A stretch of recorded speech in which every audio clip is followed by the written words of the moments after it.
Hello साथियों, स्वागत है आपका चैनल रोज़गार खबर में। दोस्तों, आज की अपडेट कुछ इस प्रकार से। तो देखिए दोस्तों, पहले नंबर में मैं लेकर के आया हूँ आपके लिए एक बहुत बड़ी वैकेंसी जिसमें बहुत अच्छी सैलरी है। तो ये देखिए, राष्ट्रीय स्वास्थ्य प्राधिकरण में यहाँ पर जो है भर्ती निकली है। राष्ट्रीय स्वास्थ्य प्राधिकरण यानी NHA, स्वास्थ्य एवं परिवार कल्याण मंत्रालय के तहत संलग्न कार्यालय 51 विभिन्न पदों के लिए यहाँ पर अनुबंध के आधार पर नियुक्ति हेतु प्रतिभावान, अभिनव एवं गतिशील व्यक्तियों से आवेदन आमंत्रित करता है। तो देख लो, यहाँ पर टोटल 51 सीटें हैं और इनका जो मासिक जो समेकित मासिक पारिश्रमिक है वो 85,000 से लेकर के 2,65,000 रुपये प्रति माह के मध्य भिन्न भिन्न होगा। और इसके लिए आप अधिकतम जो जानकारी का यदि आप विवरण देखना चाहते हैं तो इसके लिए शैक्षिक योग्यता या अनुभव या आयु सीमा एवं जॉब का अन्य विवरण के लिए आप इसकी वेबसाइट जो है www.pmjay.gov.in एवं www.nha.gov.in पर उपलब्ध है। तो आप यहाँ पर जा करके आप यहाँ पर पूरी विवरणिका को डाउनलोड करके उसे पढ़ सकते हैं कि यहाँ पर किस पद के लिए क्या क्या योग्यताएं हैं, क्या क्या अनुभव चाहिए कि और कितनी कितनी आयु सीमा है। वहीं यहाँ पर लिखा गया है कि पदों हेतु आवेदन करने के इच्छुक उम्मीदवारों को लिंक ये jobs.pmgay.gov.in पर उपलब्ध ऑनलाइन आवेदन पत्र भरना होगा।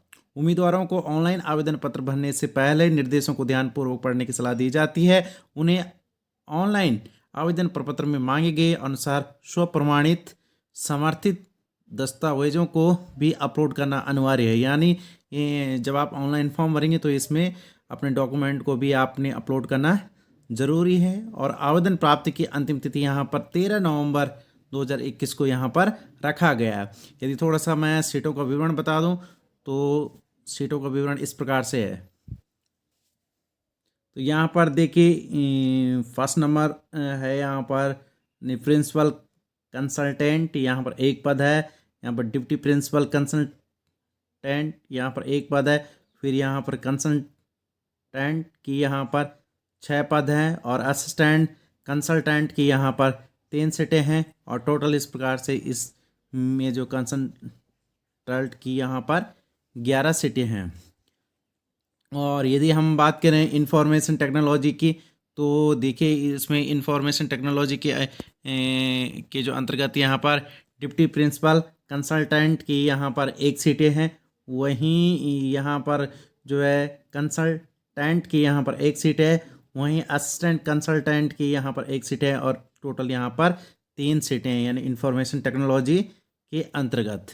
वहीं यदि हम बात करें इंफॉर्मेशन टेक्नोलॉजी तो इसमें भी फिर वही है कि यहाँ पर जो प्रिंसिपल कंसल्टेंट की 1 सीटें हैं, डिप्टी प्रिंसिपल कंसल्टेंट की यहाँ पर 1 सीटें हैं और कंसल्टेंट की यहाँ पर जो 3 सीटें हैं और असिस्टेंट कंसल्टेंट की यहाँ पर 1 सीटें हैं। और total number of post in the division, तो इस डिवीज़न में टोटल 6 पोस्ट हो गई। इसी प्रकार से ये एम्पावरमेंट एक डिवीज़न है, तो इसमें लीड कंसल्टेंट की यहाँ पर 1 सीटें हैं। तो ये है आपका टोटल विवरण कि ये जो है 31 सीटें 51 सीटें हैं इस प्रकार से। इसी प्रकार से आप देखते हैं डिप्टी प्रिंसिपल कंसल्टेंट की 1 सीटें हैं, सीनियर कंसल्टेंट की यहाँ पर 3 सीटें हैं और कंसल्टेंट की यहाँ पर 7 सीटें हैं और असिस्टेंट कंसल्टेंट की यहाँ पर 3 सीटें हैं। टोटल इसमें जो है यानी इस डिवीज़न में 15 सीटें यहाँ पर है। इसी प्रकार से यहाँ पर health policy and quality assurance में आप देखेंगे तो टोटल यहाँ पर ये 16 सीटें हैं, ठीक है। और कुल मिलाकर के यदि हम लगाएं grand total all the division तो ये आपकी 51 सीटें यहाँ पर आपकी मौजूद हैं। तो आप जो अधिकतम जानकारी के लिए दी गई वेबसाइट का जो सहारा लेकर के उसे पूरा पढ़ करके आप फॉर्म फिलअप कर सकते हैं। वहीं दूसरी खबर है कि संगठन ने गेस्ट टीचरों की की भर्ती का विरोध किया।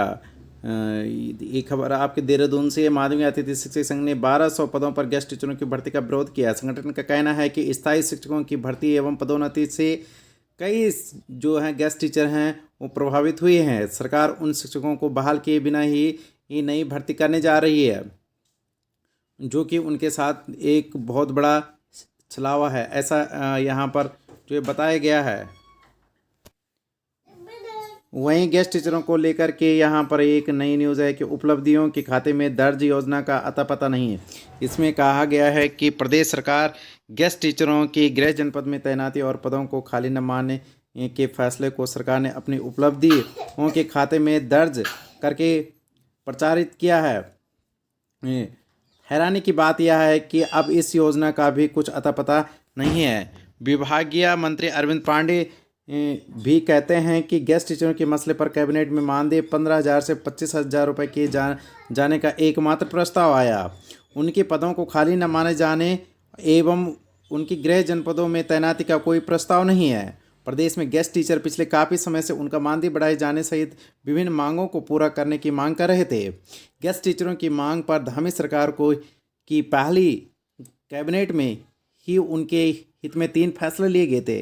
गेस्ट टीचर का मानदेय 15,000 रुपये से 25,000 रुपये किए जाने तथा उनकी प्राथमिकता के आधार पर गृह जनपदों में तैनाती करने एवं उनके खाली यानी उनके जो पदों हैं उनको खाली न माने जाने का निर्णय लिया गया था, जिसे सरकार की ओर से सोशल मीडिया एवं विभिन्न माध्यमों से उपलब्धि में गिनाया गया था। सरकार की इन उपलब्धियों में गेस्ट टीचरों को 15,000 रुपये से 25,000 रुपये मानदेय का लाभ तो मिलने लगा है, लेकिन अन्य फैसले पर अब तक शासनादेश जारी नहीं हुआ है। विभागीय मंत्री अरविंद पांडे कहते हैं कि जो एक मात्र प्रस्ताव आया था उस पर अमल किया जा चुका है। मंत्री सुबोध उनियाल ने दी कैबिनेट की फैसले की जानकारी। प्रदेश सरकार के प्रवक्ता सुबोध उनियाल ने उस दौरान मीडिया से वार्ता में धामी कैबिनेट के लिए गए निर्णयों की जानकारी देते हुए कहा था कि गेस्ट टीचरों के पदों को खाली नहीं माना जाएगा, इसके अलावा उनकी गृह जनपदों में तैनाती होगी। वहीं मुख्यमंत्री ने पहली कैबिनेट में गेस्ट टीचरों के बारे में 3 निर्णय लिए थे, लेकिन मानदेय वृद्धि के अलावा अन्य 2 मसलों पर 4 महीने बाद भी शासनादेश जारी नहीं हुआ।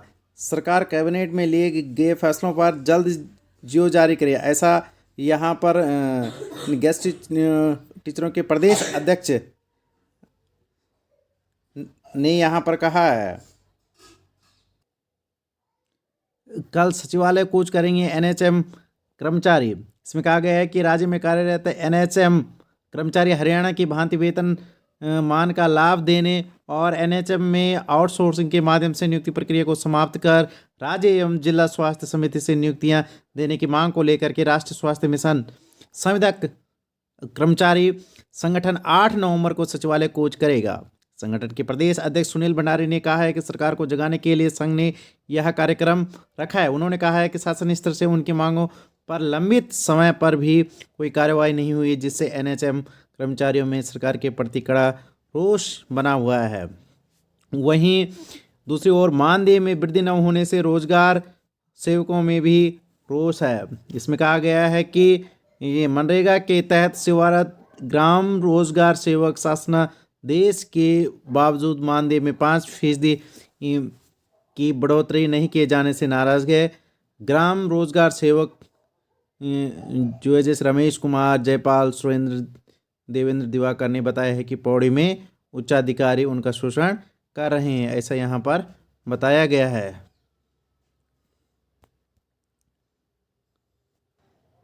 वहीं मुख्यमंत्री आवास कूच करेगा। आज पुरानी पेंशन के लिए प्रदेश भर में देहरादून पहुंचे कर्मचारी ने की बैठक। उन्होंने कहा कि 15 नवंबर को सड़कों पर उतरेंगे कर्मचारी। वहीं हटाए गए कर्मचारी हड़ताल पर बैठे हैं। यहाँ पर ये न्यूज़ उत्तरकाशी से है। जिला दिव्यांग पुनर्वास केंद्र से हटाए जाने से आक्रोशित कर्मचारी ने केंद्र के बाहर ही भूख हड़ताल शुरू कर दी है। उन्होंने केंद्र प्रबंधक पर मनमानी कर हटाए जाने एवं लंबित 4 माह के मानदेय का भुगतान नहीं करने का आरोप लगाया है। शनिवार को विश्वनाथ चौक के पास स्थित जिला दिव्यांग पुनर्वास केंद्र के बाहर बैठे कर्मचारियों ने केंद्र प्रबंधक पर उन्हें मनमानी कर बाहर करने का आरोप यहां पर लगाया है। वहीं उत्तराखंड राज्य स्थापना की 21वीं वर्षगांठ के अवसर पर उत्तराखंड राज्य आंदोलनकारियों एवं उत्तराखंड राज्य आंदोलन में शहीद हुए आंदोलनकारियों के सम्मान में जनपद उत्तरकाशी में 8 नवंबर 2011 को कोविड-19 वृहद टीकाकरण का आयोजन किया जा रहा है, जिसमें पूरे जनपद में दिनांक 8 नवंबर 2011 को 104 टीकाकरण केंद्रों पर कोविड-19 का प्रथम एवं द्वितीय डोज का टीकाकरण किया जाएगा। अतः जनपद के 18 वर्ष की आयु से ऊपर के समस्त नागरिकों से अपील है कि जिन्होंने अभी तक कोविड-19 की प्रथम एवं द्वितीय डोज नहीं लगाई है, वो अपने निकटतम टीकाकरण केंद्र पर जाकर कोविड-19 का टीका अवश्य लगाएं, ऐसा यहाँ पर सूचना दी गई है। वहीं उत्तराखंड महोत्सव के रूप में आयोजित होगा राज्य स्थापना दिवस। तो इसमें कहा गया है कि प्रधानाचार्य और टॉपर्स होंगे सम्मानित। न्यूज़ देहरादून से इसमें कहा गया है कि शैक्षिक गुणवत्ता की बेहतरी के लिए स्कूल और बोर्ड परीक्षाओं के टॉपर्स को राज्य स्थापना दिवस 9 नवंबर को सम्मानित किया जाएगा। ये सम्मान दीनदयाल उत्कृष्टता पुरस्कार के साथ किया जाएगा। संयुक्त निदेशक माध्यमिक शिक्षा BS नेगी ने सभी CO को चिन्हित स्कूल प्रधानाचार्य टॉपर्स की लिस्ट जारी की है। उन्हें 9 नवंबर को सुबह 9 बजे परेड मैदान लाने की व्यवस्था करने के निर्देश दिए गए हैं। राज्य सरकार 9 नवंबर उत्तराखंड राज्य स्थापना दिवस पर विभिन्न क्षेत्र के प्रतिष्ठित लोगों को उत्तराखंड गौरव पुरस्कार से सम्मानित करेगा। CM ने राज्य स्थापना दिवस उत्तराखंड गौरव महोत्सव के रूप में मनाने के निर्देश दिए हैं। शनिवार देर शाम CM आवास में राज्य स्थापना दिवस समारोह की तैयारी बैठक लेते हुए CM पुष्कर सिंह धामी ने कहा है कि 9 नवंबर को आयोजित होने वाले राज्य स्थापना दिवस समारोह में गरिमा के साथ आयोजित किया जाए। CM ने गौरव पुरस्कार को राज्य के विभिन्न क्षेत्रों में उल्लेखनीय योगदान देने वाले प्रतिष्ठित लोगों को पुरस्कृत किया जाएगा। बैठक में सचिव सामान्य प्रशासन विनोद कुमार सुमन, कैबिनेट मंत्री डॉक्टर धन सिंह रावत, स्वामी यतीश्वरानंद, मुख्य सचिव डॉक्टर SS संधू और मौजूद रहे, ऐसा इसमें बताया गया है।